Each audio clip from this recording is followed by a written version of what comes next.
واستابسدين واسوعدين لقطفر حريف قبو حلقه في هالبالوتو اري ايغو يقانين بي u adeegsadeen balad askariga garabka u saaran yahay ninkan xabadaha tooska qoriga isugu jahaysna askariga ninka taagan goobaadka garbaha u saaran yahay wax ma qaata ku midnaa laakiin dil shaqo ma kulli afar Pakistan ay soo eeday bas haysta qoriga amaankiisa xiran saa inta ugu jeest wuxuu yiri hooyada miya askari qoriga xirka صدم بالو تاريانين صدم بالو ninka xabadaya ma tujisay qoriga wadata oo xabadaya sorday waa dhageysiga kiis dacwadeed lid ku ah askar ka tirsan ciidamada xoogga dalka iyo kuwa dib u xiraynta deegaanka kuwaas oo loo haysto dil dhaawac iyo dhacay ka geysteen degmada Xardheere ee gobolka Mudug 10kii bishan maxkamadda ayaa u fadhiisatay dhageysiga dacwadeedka loo haysto eedeysanayaasha maxkamadda ayaa fursad siisay eedeysanayaasha si wax looga weydiiyo shaqaqada dhacday iyo kaalinkii ay ku lahaayeen waxa lagu eedeeyay inaad nin dukaankiisa ku jira dishay inaad shan dukaan jabsatay inaad gaari xabad ku dhifatood burburiday inaad nin masaakiina aad xabad ku dhifatay inaad xabad ku bilowday dad meel iska socda oo macawsley ah tariye maalintii xabada bilaaween anoo xiray sabaxay oo ceelka maraayo xabada bana soo bilaawdeen naamiya imaade taliye ururtii iyo aan la hadlin talo naxariiste oo dhaawac u maaday qodii xabada galay bartii ku dhaawacmay bartii la isa qaaday in saadaq meedhe la isa qaaday yaa ku dhaawacay sidee dhaawacday ma taqaan difaac loo wareejay afar jiis xabada ka socdeen saadaq meedhe la cun la maamad cantii xiray saadaq meedhe gacanta maamad xiray isbitaalka inuu si socdo abdirxiin saadaq meedhe adiga ma kula socdo ما بس حريه حجر ساس yaa kula socda adiga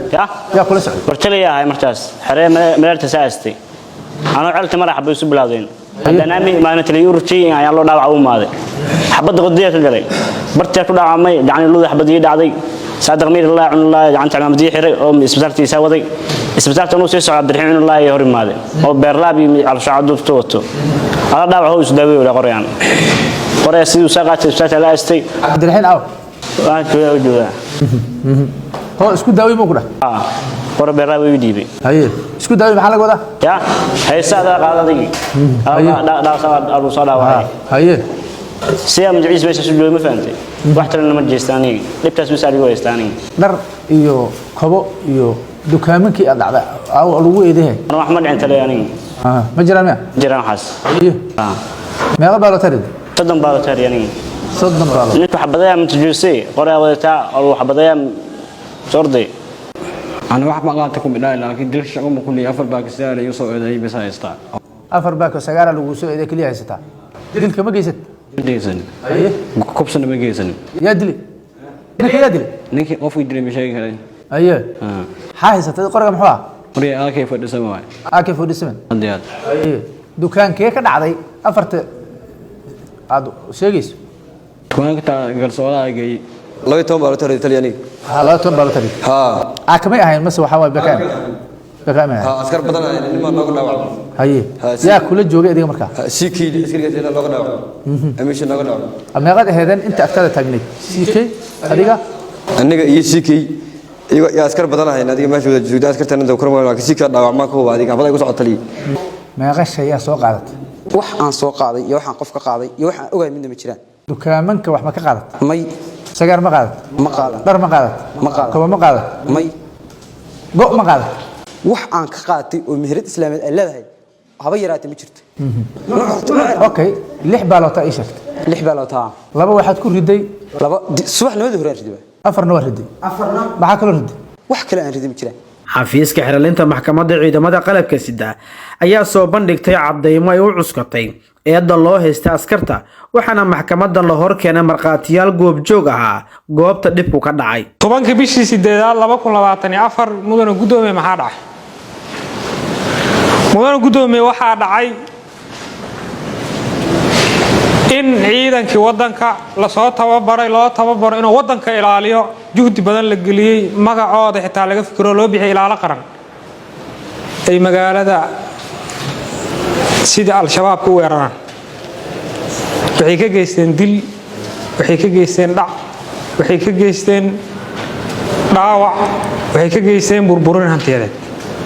sidaa darteed waxay ku xadgudbeen 434 xeerka ciqaabta Soomaaliyeed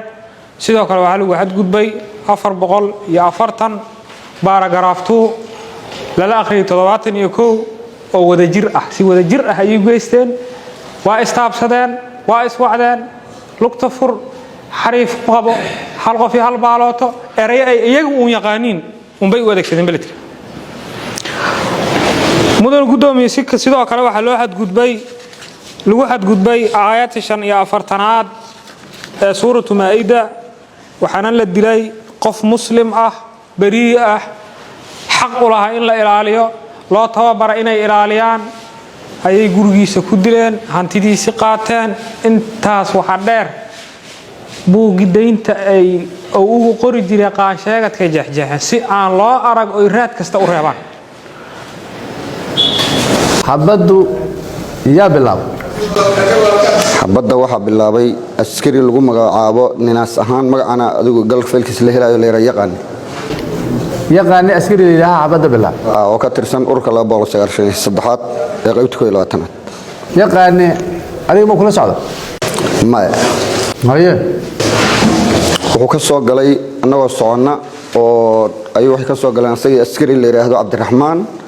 waxay ka soo galeen wadada dhinaca midigta ah Cabdiraxmaan Carabi labadooda ordaya soo galay daqiiqado ka horna halkaan ka diray sargaalan ku wareejiyay waxaan ku yiri taxriidina taga askartii halkaan aan ku ogaa labadooda kaligood soo laabtay luuqay ka soo galeen isla markii waxa baxday nimankii annaga nala socday oo farxan dheer la socdaan in darbiga ka soo jeestaan labadan ammaanka furtaan cod dheer ayaa waxaan ku yiri xabad lama ridi karo askari kasta ammaankiisa xirto yaqaana hal xabbo ridi hal baalatori soo dhinaca ka soo jeeda yaa ridaya yaqaan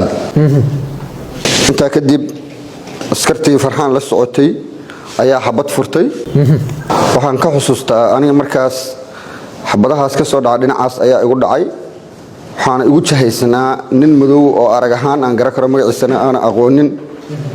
ayaa aniga askariga nala socday ariyoo xabadda ninka rid uusan ugu aadanayn si toos xabadihiisu ii soo aadiyay أنا من سنة مركا حبضها قرقة كسر عيني يقول عين أنا السكري اللي رادو أيان لا وأنا إلى السعودية إسكارسين تأورك أنا حبضها سكر عين نكاس حبضها إذا كنت ده يمت تقويجيس نعم كان بكجرة السكري جو قرب أسرين هو أنا كان حبضها توسك قرقة سوق جاهزنا السكري جاي نكات تاجن جو باتي قرب أسرين أو تاجن بيع أفر تليان هين تليها إلى القرن تليها مع وسليدة وعسلي أنا قلت تليها أو مع وسليدة كلاس راحة شيء هي تليها مع وسليدة عير أفر تناس صور غاغني مركان صور غاغني ماشان قات خلقوا قضى يعني وحن كشفني نبكي مع وسليدة هي عير ونقدم بين تليها مع وسليدة مع وسلي يو تليها إلى القرن لبض النضو وكهرين مركان قالنا marka aan sii socono on guumeystaha iyo soonaha la sinanahay saddex nin ayaa jirada ka soo baxday saddex qoriyo shaabaxiraan ay wateen ilaa la qarna waa ahay laba nin ammaanka u xiray nin ammaanka u furaa ammaanka ninka u xiraa maadaama aan ciidan wadno maslaxana u socono waxaan ku iri qoriga ammaankiisa xiran saa inta ugu jeest wuxuu yiri hooyada miya iskale qoriga xirka saas igu qabta qoriga markuu ugu qabtay waa taagan ciidamadii nala socday way taagan yihiin anu adiga fiirinayo xabad baa dhacday bas xabad u tiri anu kitaab la igu dhaashay xabadaas qofrta maqa arkana min qofrti xabadu markay dhana xabadii isku bilowday xeerlaaliye Bashiir ayaa maxkamadda ka codsaday in eedeysanayaasha lagu rido xukun adag oo u dhigma dhibka ay geysteen si ay waano ugu noqoto ciidamada kale ee ku sugan degmooyinka laga xoreeyay qawaariijta mudana gudoomiye sidoo kale waxaan rabaa on maxkamadda ka codsanayaa kow in eedeysanaha koowaad ilaa eedeysanaha 22aad ay maxkamaddu ku xukunto qodobada aan ku soo eedeynay oo ah dil toogasho oo intooda dhigta loo simo mudana gudoomiye xigmadda ku jirta waxay tahay haddii ay inta group isku xirman naqdaan ay qof dilaan ay maal dhacaan ee annama sidaas ku fakadaan mudana gudoomiye wax alla waxay doonaan ay samay doonaan si arrintaas looga hortago saddan lidariicati in nimankan 22 kaas qof in horta maxkamaddu ay dhegtooda sinto oo disho ku xukunta dil toogasho oo ah marxuumkii maskiinka ahay ay ku dhex dileen dukaankiisa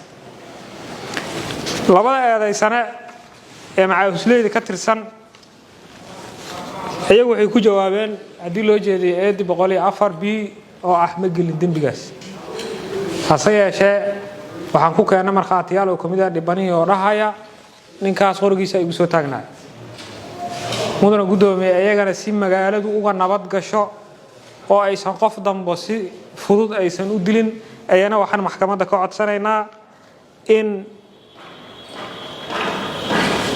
ay ku xukunto dil toogasho ah oo ah labadii marxuum oo sida bilaashka ah ay u dileen meel nabadna ugu dileen meel colaadu ka jirin oo nabad ay ugu dileen sidoo kale mudana gudoomiye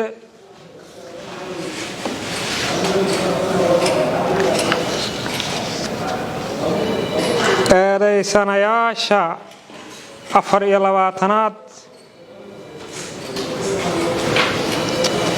ilaa ugu dambaysa maxkamaddu go'aan ka gaarto sidoo kale waxaan maxkamadda ka codsanayaa in 22 koowaad ay u raaciso xukunka 101 xeerka ciqaabta Soomaaliyeed oo ah inay ka saarto ciidamada criminal record-kan ay u geliso in dib dambe ciidamo u noqon aynan u shaqaynin gudoomiyaha maxkamadda ciidamada qalabka sida qaybta 22aad gaashaanle dhexe Cabdullaahi Abuukar Xasan ayaa soo xiray fadhiga maxkamadda halkan ayuu ku gabagabeysan yahay dhageysiga kiiskan maxkamadda ayaana go'aan ka soo saari doonta wabillahi tawfiiq maxamed Cabdullaahi Cumar warbaahinta qaranka